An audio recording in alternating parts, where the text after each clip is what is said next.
Salut tout le monde, bienvenue dans cette nouvelle vidéo dans laquelle je suis accompagné de mon bro, mon ami, le néophyte des comics. Salut Néo, tu vas bien? Salut, bah écoute, ouais, ça va, c'est ma deuxième maison, ta chaîne, de toute façon. Écoute, ça me fait plaisir, écoute, j'ai même pris mon petit café pour t'accompagner Ouais, dans cette vidéo. Moi aussi. Je suis sur le thème super-héros, hein. Je suis My Hero Academia. Ah, moi je suis sur le thème papa élégant, un poil gourmand. Ça marche aussi. Alors aujourd'hui, Néo, on est réunis pour une vidéo un peu particulière puisqu'on va être dans un débat, on n'a absolument rien préparé. Et je t'avais demandé de choisir une thématique, et tu m'as Ouais. choisi comme thématique. Bah, est-ce que le genre super-héroïque se renouvelle? Voilà. Et ma première question, c'est pourquoi cette thématique du coup? Bah écoute, je me suis rendu compte qu'au fil des mois sur ma chaîne, je m'éloignais petit à petit du genre super-héroïque pour plutôt me concentrer sur l'indé, voire même l'indé sans super-héros. Et non pas que ça me faisait mal au cœur, mais je me suis posé la question de pourquoi ce virage. Pourquoi est-ce que finalement ce qui m'a attiré vers les super-héros ne m'attire plus, et est-ce que finalement c'est pas juste cette boucle perpétuelle dans laquelle est inscrit le genre super-héroïque, ou pas, qui fait que je me dirige vers ce genre indé qui lui fait que se renouveler parce qu'il est pas défini en fait. Peut-être, voilà. C'est pour ça que je voulais en parler avec toi, je pense que ça peut être très très cool de voir ça, ouais. Alors, pour résumer un peu ta situation, on parle de quelqu'un qui a commencé les comics il y a un peu plus d'un an, si je me trompe pas, C'est ça, exactement. Ouais. qui a commencé par du super-héros, pur et dur, et Pur et dur. qui s'est dirigé petit à petit vers du iComics, TMNT, Only Find Them, Jupiter Legacy, Umbrella Academy. Ce que j'ai compris, c'est que grosso modo, c'est vers des super-héros soit qui sont pas du Big Two, soit qui sont du Big Two, mais qui sortent comment dire, du schéma classique, tu vois. Là, par exemple, tu vois, j'ai un Spider-Man bleu à côté de moi, ce genre de récits qui sont du super-héros, qui sont les grands super-héros qui fondent les Big Two, mais qui ont quelque chose en plus, ou même en moins, tu vois ce que je veux dire. C'est plus ça. Ouais. En tout cas, je me suis retrouvé plutôt dans ce genre-là, et pas finalement dans cette chronologie très classique de DC, de Marvel. Ouais. C'est là-dedans que je me retrouve le plus, ouais. C'est assez marrant parce que j'ai un peu plus d'années de comics que toi, et pour autant, je me retrouve dans tes paroles, dans tes mots, dans ta façon de penser et de parler. Parce que moi aussi, ça a été une grosse année en termes de direction, puisque je me dirige de plus en plus vers l'indé également. Et pareil, vers un genre super-héroïque qui... alors, j'ai pas envie de dire profond, parce que ce serait peut-être trop péjoratif, mais un autre genre qui m'apporte d'autres choses. Une réflexion, une situation, ou même une réaction. Tu vois, j'ai relu cette année... j'ai relu l'année dernière Old Man Logan. Et Old Man Logan, typiquement, c'est le genre de récit de super-héros qui me file le poil, en fait. Et c'est ça que je recherche, en fait, dans ce genre de récit-là. C'est quelque chose qui... Waouh, tu vois, je sais pas si Ouais. tu... Mais tu vois, ce qui est hyper intéressant, je trouve, dans ce concept qu'on est en train de faire, dans ce débat, c'est que très naturellement, on a formulé cette question comme ça. Le genre super-héroïque se renouvelle-t-il? Et quand j'ai commencé à y réfléchir, je me suis dit, mais qu'est-ce que c'est déjà que le genre du super-héros, tu vois? Parce que, est-ce que le genre du super-héros, c'est juste tous les comics avec un super-héros en tête d'affiche? Est-ce que c'est tous les comics avec l'univers du super-héros? Typiquement, est-ce que Gotham Central, c'est du genre super-héroïque parce que c'est Gotham? Est-ce que les TMNT, c'est du genre super-héroïque? Tu vois, c'est hyper louche, et finalement, je pense que ce qu'on entend par genre super-héroïque, c'est cette fameuse chronologie. C'est ce Batman qui est dans cette loupe continuelle, ou Spider-Man, et que ce qu'on aime, c'est justement quand ce genre super-héroïque, on arrive à le déformer, on arrive à aller un peu plus à droite, un peu plus à gauche, et finalement à sortir de ce looping. Je trouve que dans la prononciation même, dans le titre, dans l'intitulé même, il y a déjà quelque chose qu'on peut creuser, tu vois. Ouais, parce qu'en fait, les super-héros sont donc arrivés dans nos foyers, dans les foyers américains dans les années 30. Depuis, il y a eu quand même une belle évolution, parce que on parle des années 30 où les super-héros tabassaient du nazi, grosso modo c'était plus ou moins ça, hein.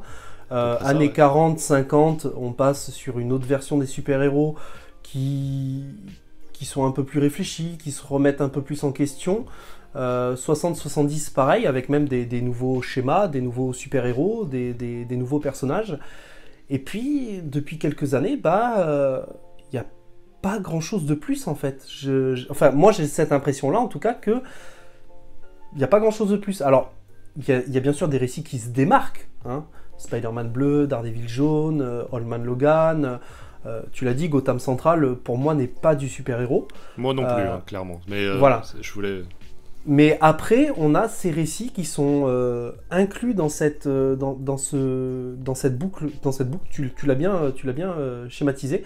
Cette boucle de la continuité, du multivers, où Batman, c'est plus ou moins tout le temps la même chose. C'est-à-dire que c'est le héros qui va dire que c'est un grand solitaire, alors qu'en fin de compte, il est entouré de plein d'amis ou de plein de coéquipiers, qui perd sa fortune, qui la récupère, qui repère sa fortune, qui la récupère, qui croise toujours les mêmes ennemis et qui fait toujours les mêmes erreurs ou presque. Ça me laisse perplexe en fait. Le truc qui pour moi est flagrant, c'est que quand tu définis un super-héros, et là je pense vraiment aux têtes d'affiche des Big Two, donc c'est vraiment, pour moi c'est Batman et Spider-Man qui représentent le mieux c'est ça, tu vois. C'est que c'est ta poule aux œufs d'or. Quand t'es éditeur DC, t'es éditeur Marvel, c'est ta poule aux œufs d'or, et tu peux pas te permettre de prendre le risque, en tout cas eux se le permettent pas, de prendre le risque de faire un grand virage dans la vie, dans la continuité. Donc ils vont donner ces clés à des auteurs qui vont vouloir faire des histoires annexes. Donc par exemple, là, j'ai un super Batman Créature de la Nuit qui est sorti il y a quelques années. Oui, c'est pas dans la continuité, oui, ça renouvelle le genre héroïque. Très facilement. Et c'est du Batman. Mais ça a aucun impact sur le Batman, sur le Batman. Spider-Man, c'est pareil, on te fait des extraordinaires voilà, life story, Spider-Man bleu, tout ce que tu veux, qui sont géniaux. Ultimate Spider-Man, on en parlait, on est obligé d'aller sur une terre parallèle si on veut renouveler le personnage. Et c'est ça qui me dérange, parce que finalement, dans leur continuité, ils continuent à commettre les mêmes erreurs, ils continuent des runs bien trop longs, avec bien trop d'events, avec bien trop de tie-in, et encore, et ça devient de pire en pire en plus, et c'est ça qu'on remarque. Et parce que, finalement, nous on gueule, mais on représente une infime partie de la population qui gueule. Le gamin de 15 ans aux États-Unis qui achète son comics Spider-Man, il veut pas lire du Spider-Man bleu. En vrai.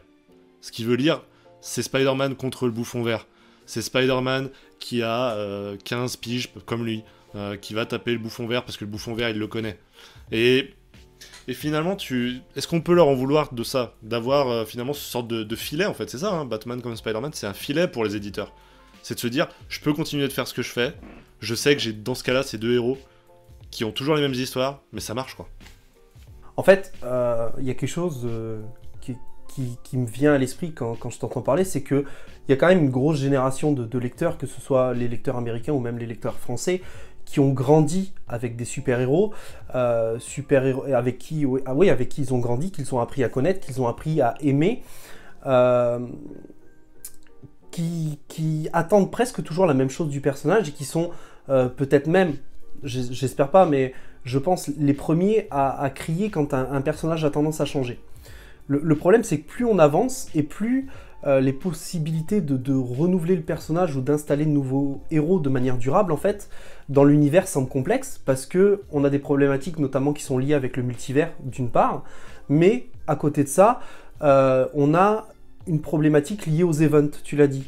Et ces events, alors, des fois, ils sont là pour apporter quelque chose, hein. Mais dans la plupart des cas, moi, les events que je connais, notamment chez Urban, ils sont là pour réparer des erreurs des problématiques de cohérence ou des choses qui n'ont pas été expliquées à un moment, qui vont tenter d'expliquer, mais qui va faire écho à une autre situation et qui va créer une incohérence.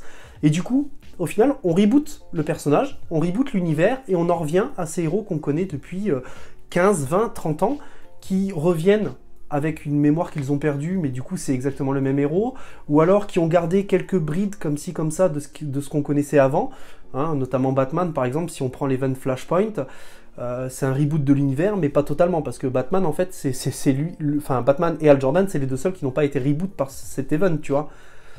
Et du coup on perd on supprime une porte d'entrée pour le lecteur, ça c'est problématique. Et d'autre part, on perd le lectorat en fait avec ce genre d'event. Et ce genre de... Alors que le but, je crois qu'au contraire, c'est de créer une porte d'entrée. Bah oui. Est-ce que c'est fait ou est-ce que c'est pas fait? Même en tant que néophyte, je pourrais difficilement le juger parce que pour l'instant, j'ai juste décidé de pas les emprunter, ces portes-là. Pour l'instant, c'est des portes qui restent fermées et je m'en porte bien. Un jour, je serai assez curieux et j'essaierai. J'ai lu Flashpoint, etc., tu vois. Mais pour l'instant, que ce soit New 52 ou Rebirth, c'est vrai que c'est des timelines que je laisse de côté parce que c'est trop complexe. C'est trop complexe. Mais ça, c'est un autre débat. Ouais. Et puis ces events, ils ont tendance à vouloir apporter des choses. Tu l'as dit, une porte d'entrée, parce que les maisons d'édition se rendent bien compte qu'à un moment donné, ils ont peur d'une lassitude du lectorat. Mais du coup, ils veulent renouveler le lecteur, mais est-ce qu'ils renouvellent leur héros? La solution qu'ils ont trouvée depuis quelques années, c'est finalement garder le héros, mais changer l'alias, le civil. On a découvert ça avec Miles Morales qui devient le nouveau Spider-Man, on a le Faucon qui devient le nouveau Captain America, enfin bref, ça marche pour tous. Green Lantern, il y en a eu 4-5, Batman aussi dans Future State qui change de personnage, enfin bref, tous. Et on a vu Superman, ça permet par exemple de passer au fils de Superman, de relancer de nouvelles thématiques avec, qui font jaser, mais il y a ce côté de ok, on va pas toucher au personnage, mais on va y mettre quelqu'un de nouveau dans le costume, et là on va pouvoir se permettre quelque chose. Le problème c'est quoi? C'est que à côté, on a l'industrie du cinéma. Et je trouve que j'ai beau adorer le genre super-héroïque au cinéma, c'est ce qui fait le plus mal aux comics actuellement. Ça aide à vendre, attention, ça, c'est pas le débat, je trouve, en termes de scénario, c'est ce qui fait mal. Parce que quelqu'un qui va vouloir commencer Batman, parce qu'il a découvert le film Batman, il veut pas lire, je vais pas spoiler qui est dans le costume, il veut lire du Bruce Wayne. Le gars qui lit Superman, il veut lire du Clark Kent. Et c'est le problème. On peut mettre Flash, on peut mettre qui vous voulez, la question c'est la même. Les gens qui arrivent dans le comics grâce au film, ils savent ce qu'ils veulent retrouver dedans. Et il est là le problème. C'est qu'autant le genre super-héroïque dans les comics, il peut être très très vaste, il peut être étendu très largement, autant dans les films, le genre super-héroïque, il est ultra défini pour moi. Alors aujourd'hui, on se permet quelques écarts, etc. Mais de base, il est ultra défini, et les gens qui créent des comics, ils veulent attirer le lectorat enfin, le lecteur qui est watcher, en fait, tu vois ce que je veux dire. Et pour ça, t'es obligé de lui proposer ce qu'il regarde en film. Et c'est terrible pour moi, pour le comics, vraiment. Alors que c'est ce qui, moi, m'a attiré vers le comics à la base. Hein. Ouais. Le souci aussi, c'est que... Alors, il y a quand même une certaine réappropriation des auteurs sur les personnages. Tu as cité de très bons exemples avec le Spider-Man bleu, Daredevil jaune, ou même le Batman créature de la nuit. Et moi, c'est ce que je trouve justement intéressant, parce que c'est via cette différente génération d'auteurs qu'on a une réappropriation des personnages, et qu'on a de belles interprétations. Notamment le Batman White Knight de Sean Murphy, qui est un excellent exemple. J'allais te le citer, effectivement. Voilà. Qui encore une fois est un Elseworld et fait que le fait que ce récit soit uchronique en fait ne touche pas au Batman, mais pourtant nous livre sûrement une des meilleures histoires du Chevalier Noir. Mais du coup, la question que je me pose, c'est quand on fait le constat que beaucoup d'histoires que nous on aime, enfin en tout cas que moi j'aime, qui sont des Elseworlds, je me pose la question de savoir si cette continuité, elle ne bride pas en fait cette nouvelle génération d'auteurs. Ou c'est peut-être juste les maisons d'édition. Hein. Non, moi j'ai l'impression qu'en fait les auteurs se font les armes sur la continuité, apprennent à maîtriser le personnage, apprennent à maîtriser les codes pour derrière pouvoir les briser les codes. Et ça c'est hyper intéressant, parce que quand tu vois un Tom King qui s'exerce sur du Batman, etc. Évidemment je parle de Tom King, je pouvais pas faire un débat sur le genre super-héroïque sans parler de Tom King. Il fait ses armes comme ça, et derrière il te pond évidemment du Mister Miracle, mais en tout cas, il arrive à maîtriser le genre super-héroïque pour derrière arriver à le déformer, et ça, pour moi, c'est masterclass. Et on en parlait récemment ensemble, des réalisateurs qui critiquent le genre super-héroïque. C'est pareil, les réalisateurs qui s'essayent au genre super-héroïque, demain, ils pourront produire des chefs-d'œuvre parce qu'ils se sont fait un nom dans l'industrie, parce qu'ils ont commencé à maîtriser des énormes budgets, ils ont fait des rencontres avec des super acteurs, et c'est ça. Est-ce qu'on peut critiquer ce sorte de terrain de jeu dans lequel ils s'exercent? Je sais pas. Non, hein, si on compare ça au sport, hein, tous les grands sportifs ont fait leur terrain, enfin, se sont entraînés sur des petits terrains aussi. Hein. Ouais, bien sûr. C'est presque une normalité, je dirais. Et ce qui est intéressant dans ce que tu disais aussi, et quelque chose que tu n'as pas cité pourtant, et je sais que tu aimes, c'est irrécupérable. J'ai fait exprès de pas encore emprunter la voix de l'indé et du genre super-héroïque indé.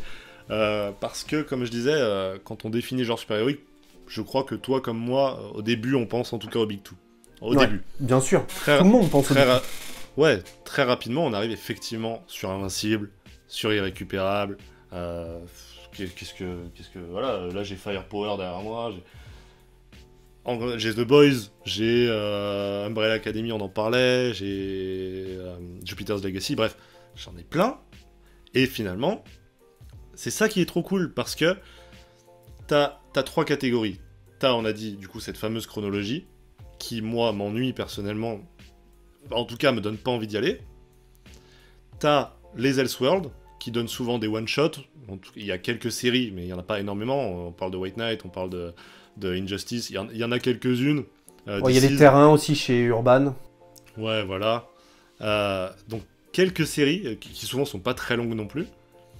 Mais, finalement, si vraiment tu veux une série de super-héros qui prend du risque, qui redéfinit le genre, tu dois aller vers l'indé. Et c'est là que je prends mon pied, moi. Parce que quand je lis du Invincible, à la base, je me dis, putain, c'est con, c'est encore du super-héros qui reprend tous les codes. Invincible, ça reprend tous les codes du super-héros, mais au truc basique du père qui vient d'une autre planète, le père qui est un Superman vraiment d'une autre planète, machin, au poil de cul près. Et derrière, tome 2, parce qu'il a pris le temps de le faire, il peut redéfinir les codes, il peut nous apporter du nouveau, avec des dessins qui te pètent la rétine. Et là, c'est parti, tu vois. Tome 3, tome 4, ça y est, j'en prends plein la gueule parce que je suis en train de lire du nouveau super-héros. Et ça, bordel, quoi. Ça fait trop plaisir. Irrécupérable. Typiquement, pareil, on a un pseudo-personnage qui ressemble très fortement à Superman et qui va péter les plombs de par l'hypocrisie et toute la nature humaine, en fait. Et juste ça, alors moi, je suis pas fan du récit, mais pour autant, faut lui avouer qu'il y a un certain vent de fraîcheur dans ce scénario-là. Ouais, il y a un fond. Il y a un fond de se dire que si Superman était plus réaliste, non, il irait pas sauver des vies toutes les 2 secondes. Au bout d'un moment, il en aurait un peu ras le cul d'entendre tout le monde, parce qu'il entend tous les terriens, et d'entendre tout le monde qui fait « Ouais, mais c'est bon, il est gentil, il est en train de te sauver, machin, mais moi en attendant, mon chat, il est dans l'arbre, il me casse les couilles, machin. » Et il entendrait 95% de la population se plaindre de lui, tu vois. Et au bout d'un moment, tu vrilles, tu vois. Et ça, bah, quand un auteur s'en rend compte, et bah, encore une fois, il brise les codes et il arrive à faire une putain d'œuvre. The Boys. The Boys, bah, The Boys, c'est encore autre chose, parce que c'est vraiment prendre les codes et les retourner, parce que à la base, The Boys, Garth Ennis voulait utiliser la Justice League. C'est-à-dire qu'il écrit The Boys, que ce soit Black Noir, c'est Batman, enfin, bref, comment dire... Putain, j'ai bouffé le nom du personnage principal. Je me rappelle plus non plus. Bref. C'est tous les personnages de la Justice League, et DC lui fait bah non, frérot, non, tu peux pas jouer comme ça avec nos personnages et en faire des pourritures en fait. Donc clairement, il y a ce moment-là où tu te dis voilà, c'est là que DC ils se rendent compte que ils ont des personnages, c'est leur gagne-pain, et ils peuvent pas en faire ce qu'ils en veulent non plus, parce que dans la tête du lecteur, faut pas qu'il change trop le personnage non plus. Après c'est normal, encore une fois, qu'il fasse pas de Superman un violeur, je peux pas leur en vouloir, tu vois. C'est... Ouais, pourtant, c'est pareil, encore une fois, là-dessus, t'as cette espèce d'édition, là, le Black Label, qui serait pourtant là, en fait, pour public averti, qui pourrait très bien sortir un peu du schéma habituel, mais je pense qu'ils sont vraiment... je pense que c'est soit les maisons d'édition qui brident, ou soit ils savent très bien que leur produit, il a une telle image, et qu'ils ne peuvent pas bouger ça, en fait. Ouais, bien sûr. À un Garth Ennis, tu peux pas lui donner un Superman. Non. Tu peux lui donner un Punisher, tu peux lui donner un Ghost Rider, tu peux pas lui donner un Superman ou... non, genre, tu peux pas lui faire confiance là-dessus. C'est mort. Mais est-ce que des personnages comme qui sont dits violents comme le Punisher ou même comme le... Bon, je pense au Ghost Rider, en vrai, parce que c'est censé être un personnage un peu plus violent quand même que les héros classiques. Bien sûr. Est-ce que même eux ne sont pas au final bridés, tu vois, et restent dans leur code assez classique? Je crois pas.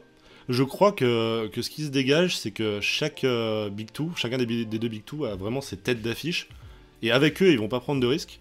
Mais dès le moment où un auteur se retrouve, typiquement sur un Daredevil, qui est une tête d'affiche, mais tu donnes Daredevil à Zdarsky, pour moi, mais c'est que mon avis personnel, il renouvelle le personnage. Donc là, Alors, là il pour y toi, a le renouveler genre le se personnage et renouvelle. renouveler le genre. Ouais, voilà. Ouais, c'est ça. C'est deux choses différentes, évidemment. Pour moi, il arrive à renouveler le personnage, ce qui est déjà une chose en soi. Oui, Euh, tout à fait. Maintenant, est-ce que ça sera durable? Je sais pas. Et c'est si c'est durable pour moi que ça va peut-être pouvoir jouer avec le genre, tu vois. Mais en fait, c'est ce qu'on disait. Pour l'instant, Enfin, c'est ce ouais. que je disais, c'est-à-dire que t'as un jeune auteur comme Zdarsky qui arrive à renouveler le personnage, mais pour autant, le genre, ça reste pas forcément renouvelé. On renouvelle le personnage, pour autant, on touche pas à l'univers et on touche pas tant que ça au code. Bon, honnêtement, les codes, pour moi, ils y sont plus dans le Daredevil de Zdarsky. Je crois que tu l'as pas lu, hein, c'est pour ça que... Non, pas encore, ouais, tout à fait. Le Daredevil de Zdarsky, je veux pas spoiler. Mais le but, c'est... Le plot de base, c'est de dire que Daredevil est blessé, Daredevil ne peut plus se battre. D'accord? Donc déjà, dans le genre super-héroïque, bon, c'est quelque chose qu'on a déjà connu avec un Batman Nightfall, ce genre de truc, attention, hein, c'est pas nouveau ce plot.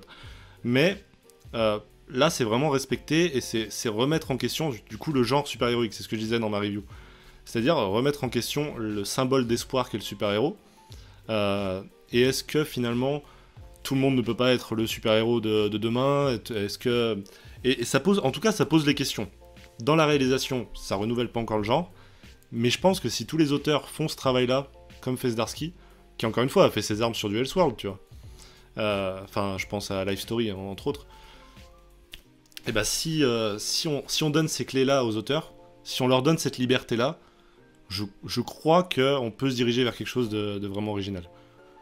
Pour l'instant, le genre se renouvelle pas, mais j'ai espoir qu'il peut le faire, parce que un Donny Cates, on lui donne un Venom qui est un personnage ultra secondaire. Il renouvelle et le personnage, et à sa manière un peu le genre aussi. Parce que ça s'étend, parce que tu fais de ce personnage une vraie mythologie, etc. Après, je pense qu'il faut aussi redéfinir faut revoir notre définition de renouveler. Est-ce qu'on serait content que du jour au lendemain on retrouve plus aucun code du super-héros dans nos récits? Je crois pas. Moi, ce que je veux, c'est pas un virage à 180 degrés, mais un petit virage à 30 degrés, quoi. Un petit écart, quoi. J'aimerais bien.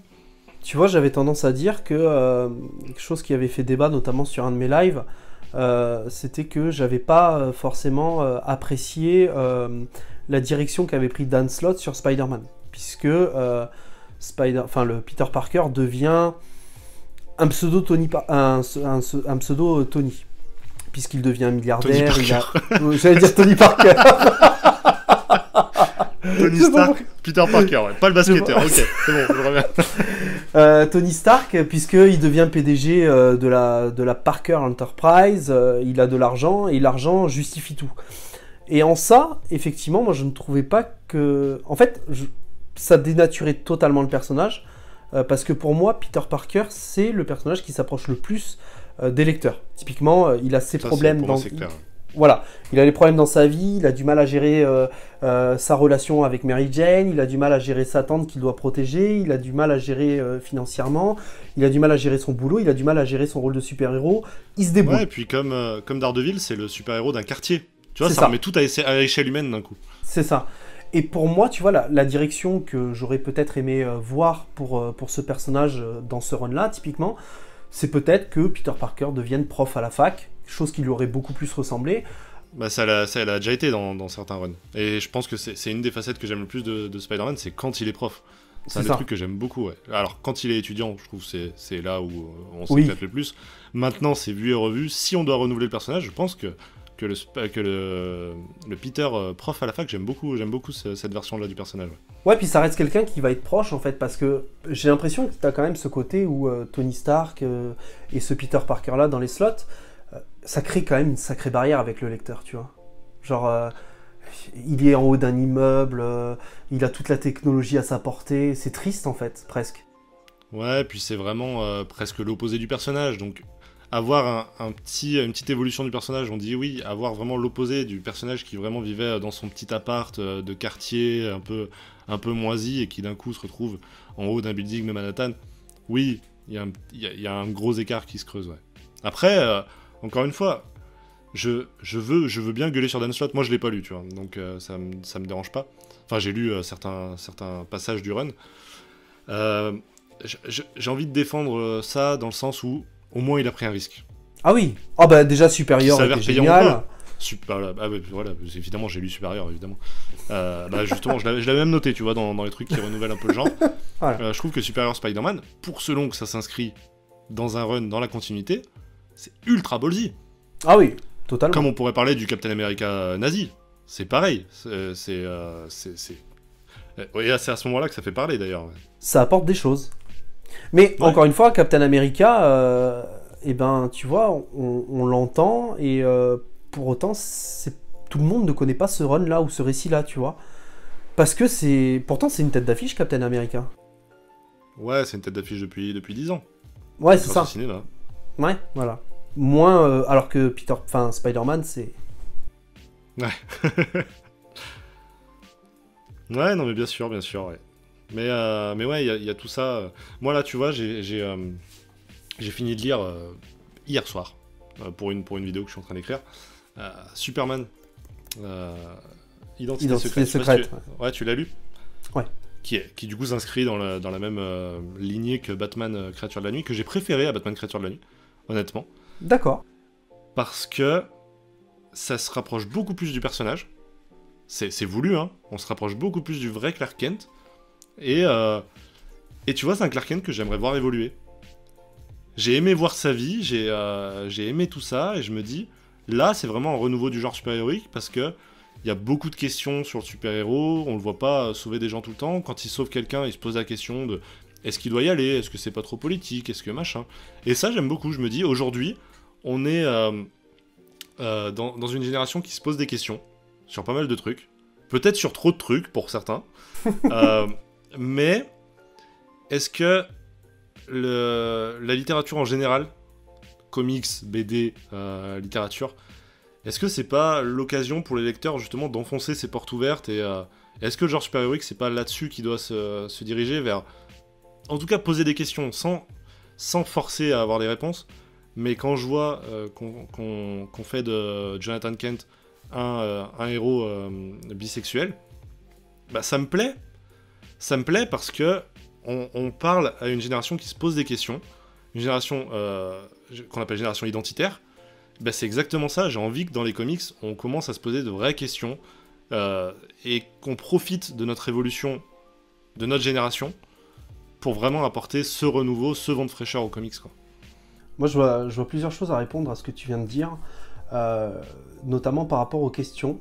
On en avait parlé un peu en off sur le fait que nous, ce qu'on aimait, en tout cas, c'était les récits introspectifs.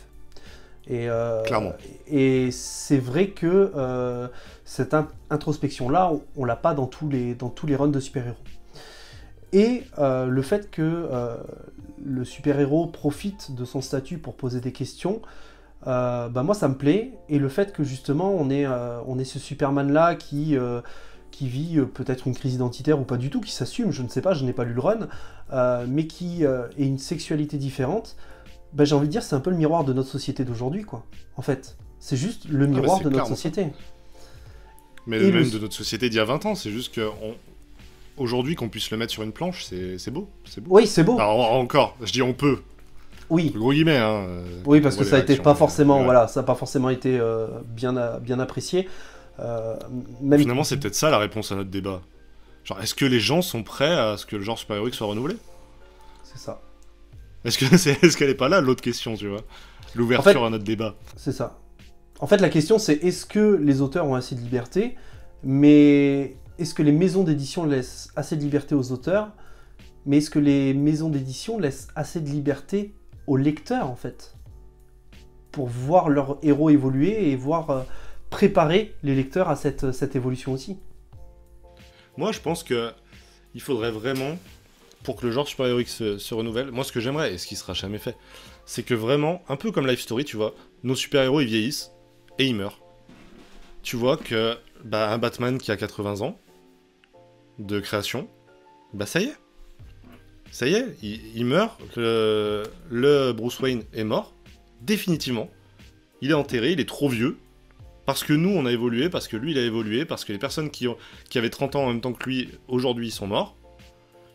J'ai envie de ça, tu vois. Et peut-être que ça sera le... Bah, pareil, Robin, tu vois. Que un Robin... Bah, on gueulait par exemple sur Jonathan Kent. Jonathan Kent qui est passé d'un enfant à Un adolescent, presque un adulte. Hein. Presque un adulte. Bah oui, forcément que ça choque. Parce que d'un coup, il prend 10 ans dans la gueule. Mais si tu nous l'introduis à 10 ans, l'année suivante, il a 11 ans. Un peu comme les Harry Potter, tu vois. Ouais, bien sûr. Harry Potter, il y a 8 films en 10 ans, et le personnage, il prend 10-12 ans dans la tronche. Bah voilà, moi c'est ça que je veux. Et c'est ce que j'aime beaucoup, parce que retrouver... Là, tu vois, en ce moment, je suis en train de regarder Dexter. Bah Dexter, aujourd'hui, la saison, elle a 10 ans de plus, et bah le personnage, il a 10 ans de plus.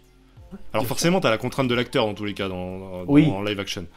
Mais ça, j'aimerais que ça soit ça dans le super-héros, tu vois.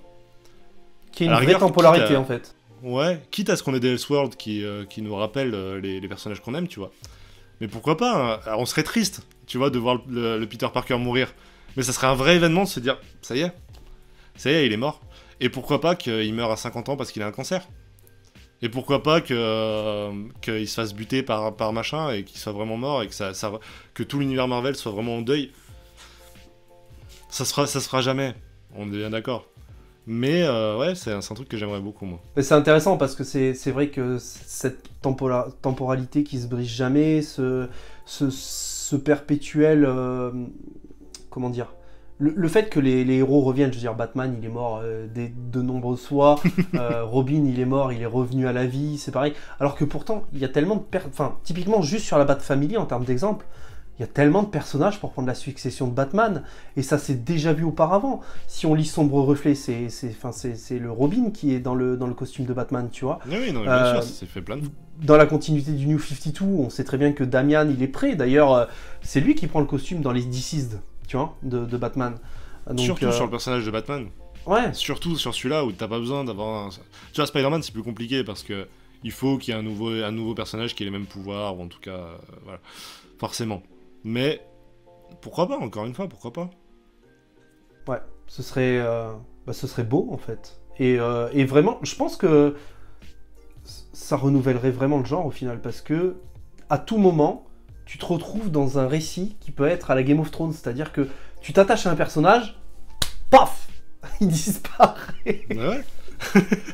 Mais surtout, en plus, ça résoudrait, entre gros guillemets, mais ça résoudrait le problème de continuité, parce que tu vois le personnage qui a 40 ans, tu fais « Ah merde, c'est vrai que j'ai pas lu quand il était ado. Hop, je vais lire quand il est ado, tu vois. » Ouais, c'est ça.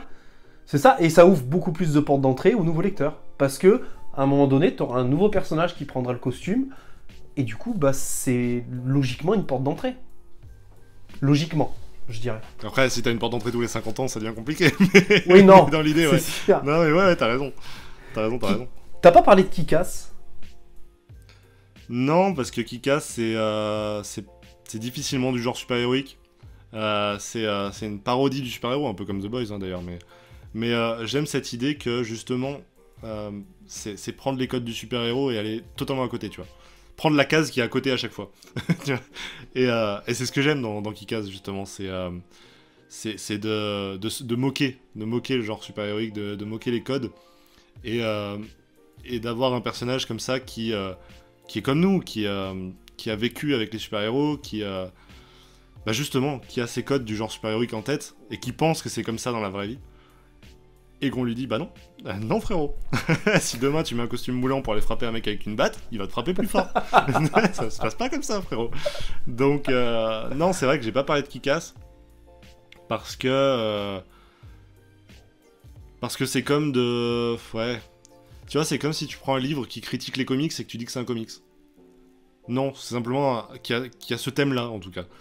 Pour moi, c'est ça. C'est pas un livre de super-héros, mais c'est un livre qui a pour thème le super-héros. D'accord. Je sais pas si c'est très clair. Si, je l'entends et je le comprends. Et on avait fait une vidéo sur le premier tome d'Ultimate Spider-Man. Est-ce que tu considères que Ultimate Spider-Man a vraiment renouvelé le genre ou pas? Non, pour moi, il a pas renouvelé le genre. Il Je a suis assez d'accord avec simplifié le toi. genre. Il l'a simplifié, il a lissé les codes pour que tout le monde s'y retrouve et que ça puisse parler au plus grand nombre. Mais non, il a pas renouvelé le genre. Au contraire, hein, vraiment, il a plongé dedans à 200%. Ouais. C'est-à-dire que Je suis totalement d'accord. Je suis il en a totalement emprunté tous d'accord. les codes. Non, mais... Et après, c'est aussi ce qui est jouissif dans cette œuvre. C'est que tu débranches, entre guillemets, ton cerveau. Et je dis entre guillemets parce qu'il y a évidemment des thématiques. Mais Ouais. tu... Vraiment, tu acceptes de lire du super-héros, mais dans la définition pure du super-héros, quoi. Ouais. C'est vrai qu'il a renouvelé les personnages protagonistes, antagonistes de Spider-Man, mais il a clairement pas renouvelé le genre. Non, des runs qui ont renouvelé le genre, il y en a pas beaucoup. Il y en a pas beaucoup. Qui vraiment ont fait... Alors, encore une fois, je m'appelle le néophyte des comics, d'accord, je suis loin d'avoir la science infuse, ni sur ce qui a été fait, ni sur ce qui est fait, ni sur ce qui sera fait. Mais moi, on m'a jamais présenté un run en me disant, tu vois, il y a eu ce moment-là où c'est sorti, et il y a eu le après. Où le genre super-héroïque n'était plus pareil. Il y a eu des événements comme Civil War, où tu peux te dire ça a changé l'univers Marvel, Flashpoint qui a changé l'univers d'ici. Ouais, Mais ça a changé leur univers, pas le genre. c'est ça. C'est ça. Et au final, pour l'instant, la réponse qu'on a eue, tous les deux, là, sur ce débat-là, c'est les Elseworlds, en fait. Les Elseworlds, les indés. Ouais, c'est ça. Clairement. Et en même temps, c'est clairement le schéma le plus simple pour les lecteurs. C'est de se dire, oui, si un jour je veux lire du super-héros tel que je l'entends, tel que je le connais, j'ai la chronologie, j'ai la timeline, je sais que j'ai de quoi me nourrir. Et si demain, je veux lire du bon super-héros qui sort des rails, j'ai mes Elseworlds, j'ai mes indés, et il y a de plus en plus d'auteurs qui se penchent vers l'indé parce que vraiment ils peuvent s'amuser dessus. Et tant Oui, mieux. c'est ça. C'est ça. Bon, est-ce que tu as d'autres choses à ajouter, mon cher Néo? Qu'est-ce que j'avais noté? Attention, parce que j'ai énormément de notes. Hein. Je sais pas si vous voyez, mais là, je suis con, je vais y arriver, là. Il y a vraiment 5 lignes. Hein. Ouais. Non, tu vois, ce que je disais, c'est que j'ai noté tête d'affiche en boucle. Ouais, Donc, c'est tu ça. vois, c'est vraiment ces têtes d'affiche-là qui sont en boucle pour moi. Et il y a quelques fulgurances, il y a quelques épisodes dans les runs Ouais, qui sont originaux. On pense justement à Superior Spider-Man et tout. ouais. Mais à aucun moment ils ont ni la prétention, ni ils y arrivent de toute manière de renouveler le genre. Ouais. Dans- Et puis ce dans qui est tous les cas. terrible- Et je pense que ça cherche pas à le faire. Ce qui est terrible pour des gens comme moi, en tout cas, c'est que quand je lis un run, enfin, j'ai envie de lire la suite, en fait. C'est ça qui est terrible avec ça. C'est Bien que, sûr. tu vois, Supérieur, je finis Supérieur, j'ai envie de passer sur les Amazing, tu vois, et au bout d'un moment, bah, il arrive que y a quelque chose qui me plaît pas dans le run, comme la suite après Amazing, et au final, je revends tout le run, enfin, tous les bouquins, parce que ça m'a presque dégoûté, en fait. De toute manière, quand tu aimes des épisodes dans un run, ça peut pas monter tout le temps. Tu vois, il y Ouais, a forcément un moment, et c'est triste, c'est ça qui est con. C'est que c'est comme si tu suivais la même série depuis 20 ans, la même série télé. Il y a forcément Ouais. des saisons où t'aimerais moins. Ouais, c'est un peu, c'est un peu le fardeau du lecteur de comics, tu vois. Mais après, honnêtement, moi pour l'instant, en ayant commencé les comics il y a un an, je trouve ce que je veux manger là où, enfin, je sais où chercher, si tu veux. Je sais les auteurs qui me font kiffer, je sais les runs, et heureusement c'est grâce aux commentaires, c'est grâce à la commu hein, qui me dit bah t'as aimé ça, fonce là-dessus, c'est pareil, c'est du Elseworld que tu vas kiffer, machin. Donc ouais, pour l'instant. je m'y retrouve, moi, c'est sur les runs assez courts, en fait. Le run de Straczynski sur Spider-Man, pour rester sur le héros dont on parlait tout à l'heure. Ultimate Spider-Man, où tu sais que tu vas avoir 4 omnibus, ou en deluxe, je crois que c'est 12 deluxe. Ces runs-là qui ont un début, une fin, et ça me va très bien, en fait. Et ça me donne à manger sur le héros que j'ai envie de lire, en fait. Pour le Ouais, reste, avoir une série, et c'est justement ce que je trouve dans l'indé, c'est d'avoir une série de A à Z, du ça. super-héros de A à Z. Et C'est j'aime ça. ça parce que tu suis les origines du personnage jusqu'à la fin du run. Et C'est ça. c'est pour ça que je kiffe autant Invincible, je pense. Tu vois, ça part de là. Et j'en ai déjà parlé plusieurs fois, c'est que quel kiff de commencer une série de A à Z. Ouais, c'est ça. Bah, Tortue Ninja, hein. Voilà, bah c'est ça. exactement. En tout cas, merci beaucoup Néo d'être passé pour débattre de ce sujet. Je trouvais ça super intéressant et merci de l'avoir fait avec moi. Bah, merci à toi, vraiment, ça m'a permis de vraiment me poser la question que finalement peut-être je me serais pas posée. Et ça continue de me redéfinir un peu les livres que j'ai envie de prendre pour l'année 2022 et quelle direction j'ai envie de prendre. Eh ben merci à toi et puis n'hésitez pas vous à nous dire dans les commentaires si oui ou non vous pensez que le genre super-héroïque se renouvelle. On attend avec hâte vos commentaires et on y répondra bien évidemment. Je vous laisse bien évidemment la chaîne du Néophyte des comics si vous ne le connaissez pas encore pour aller le voir, regarder ses vidéos, les liker et vous abonner parce que c'est juste génial. Au mois de décembre il a fait 24 vidéos. Il s'est donné à fond. On a encore. Attends, au moment où on enregistre, c'est pas terminé. On sait pas. Hein. On a Ultimate Spider-Man tome 2 à faire ensemble. Et puis j'espère qu'on fera bien sûr Avec d'autres plaisir. projets ensemble, mon cher ami. Et puis Oui. vous le retrouverez sur sa chaîne avec son podcast, Le Café Comics, dans lequel je suis présent et bien d'autres invités de qualité également. Tout à fait. Merci à tous. Prenez soin de vous. Ciao! Ciao tout le monde.